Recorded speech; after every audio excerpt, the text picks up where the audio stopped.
Chapter 14. And it came to pass, as he went into the house of one of the chief Pharisees to eat bread on the Sabbath day, that they watched him. And behold, there was a certain man before him which had the dropsy. And Jesus answering spake unto the lawyers and Pharisees, saying, Is it lawful to heal on the Sabbath day? And they held their peace. And he took him, and healed him, and let him go, and answered them, saying, Which of you shall have an ass or an ox fallen into a pit, and will not straightway pull him out on the Sabbath day? And they could not answer him again to these things. And he put forth a parable to those which were bidden, when he marked how they chose out the chief rooms, saying unto them, When thou art bidden of any man to a wedding, sit not down in the highest room, lest a more honorable man than thou be bidden of him. And he that bade thee, and him come, and say to thee, Give this man place, and thou begin with shame to take the lowest room.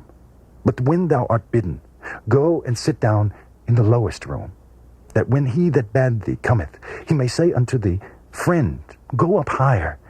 Then shalt thou have worship in the presence of them that sit at meat with thee. For whosoever exalteth himself shall be abased, and he that humbleth himself shall be exalted. Then said he also to him that bade him, When thou makest a dinner or a supper, call not thy friends, nor thy brethren, neither thy kinsmen, nor thy rich neighbors, lest they also bid thee again, and a recompense be made thee. But when thou makest a feast, call the poor, the maimed, the lame, the blind, and thou shalt be blessed. For they cannot recompense thee, for thou shalt be recompensed at the resurrection of the just. And when one of them that sat at meat with him heard these things, he said unto him, Blessed is he that shall eat bread in the kingdom of God. Then said he unto him, A certain man made a great supper, and bade many, and sent his servant at supper time to say to them that were bidden, Come, for all things are now ready. And they all, with one consent, began to make excuse. The first said unto him, I have bought a piece of ground, and I must needs go and see it. I pray thee, have me excused. And another said, I have bought 5 yoke of oxen, and I go to prove them. I pray thee, have me excused.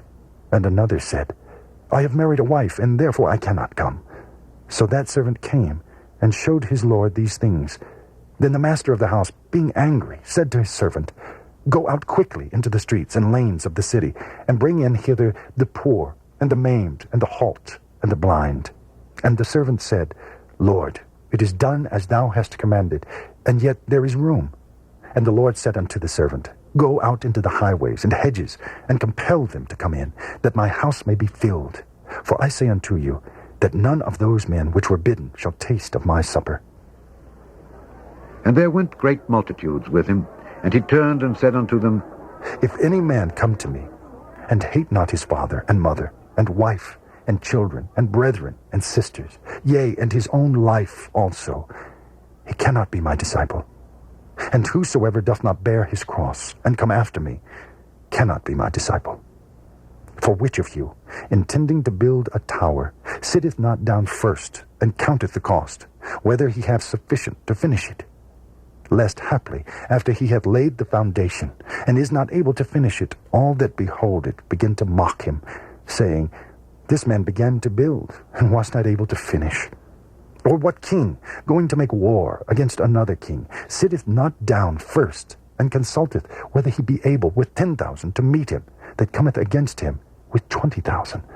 Or else, while the other is yet a great way off, he sendeth an ambassage, and desireth conditions of peace.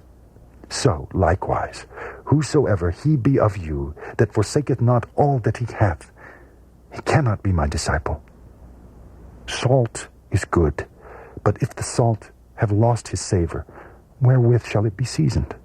It is neither fit for the land, nor yet for the dunghill, but men cast it out. He that hath ears to hear, let him hear.